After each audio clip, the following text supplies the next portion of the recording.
Unprecedented is a word that most of us have probably heard far more in the past few months than we would have ever wanted.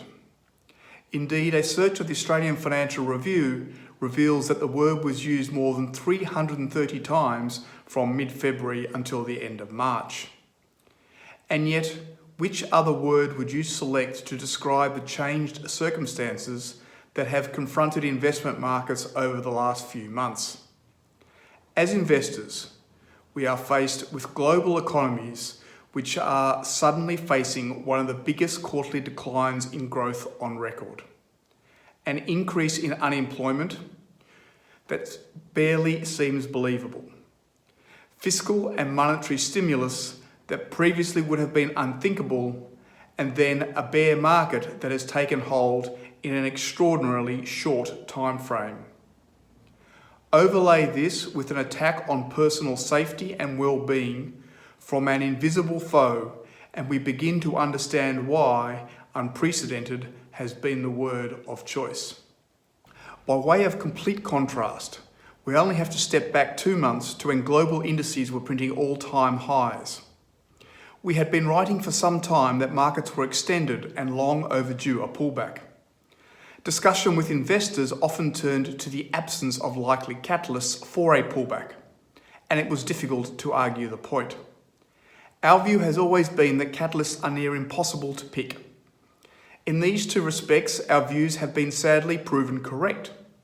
However, there is clearly no backslapping on our part, because in two other key respects, our expectations to date have proven to be very much wide of the mark.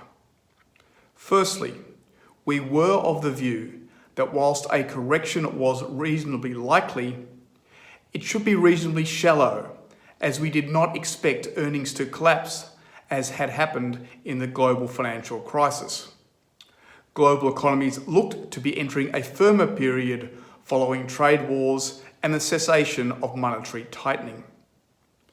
Under normal circumstances, this would support corporate earnings.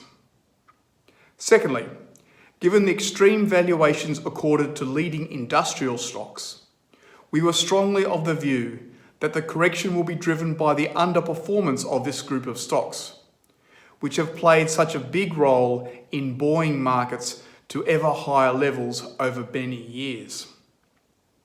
Considering the latter point first, it is clear that in the first 6 to 8 weeks since the bear market commenced, there has been little sign of a change in market leadership.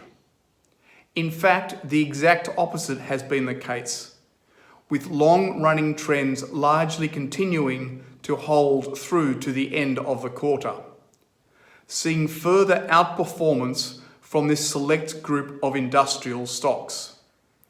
This is reflected in the chart. In some respects, this continued outperformance is unsurprising given the nature of the severe dislocation that has come upon the world.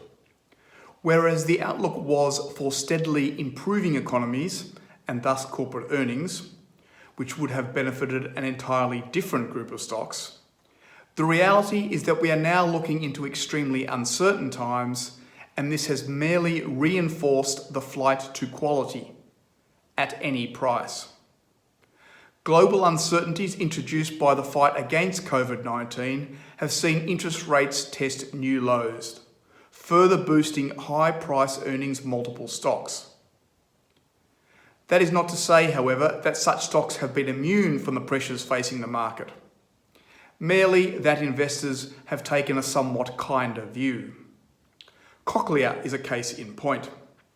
During February, Cochlear withdrew earnings guidance, noting that, and I quote, "The pandemic is expected to have a negative impact on cochlear implants for an uncertain period of time." End quote. This was on top of 2 patent infringement awards that went against the company. The combination of these events saw Cochlear undertake a capital raising to strengthen their balance sheet. Earnings have been revised sharply lower, up to 75% for the current year. And Cochlear being a stock that was trading on approximately 45 times forward earnings prior to these revisions. It might reasonably have been expected that Cochlear would struggle on this news, but the placement was upsized given demand, and the stock outperformed the market by approximately 5% in the week post-relisting through to the quarter end.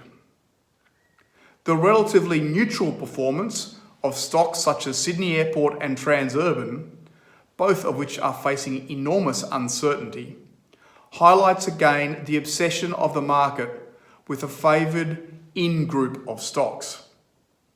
Many other stocks languish on low double-digit PE multiples and remain friendless. Warren Buffett's reminder that price is what you pay, value is what you get, hardly seems more apt than at this time.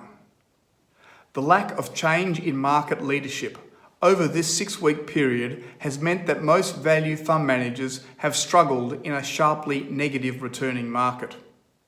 This is clearly disappointing given the struggles that value has had over recent years. We would make 3 points in this regard. Firstly, it is only a 6-week period and we need to see how this cycle plays through. Secondly, the concentration of approximately 17% of our index benchmark weight in only 2 stocks, CSL and CBA, both of which enjoy global standout valuations, means that the index, and thus performance outcomes, are very dependent on the trading in these 2 names, neither of which are held by the fund. Thirdly, whilst the value style in general outperforms in down markets, it is clearly not in every down market and is dependent on the drivers of the bull market and, of course, the underlying causes of the ultimate bear market.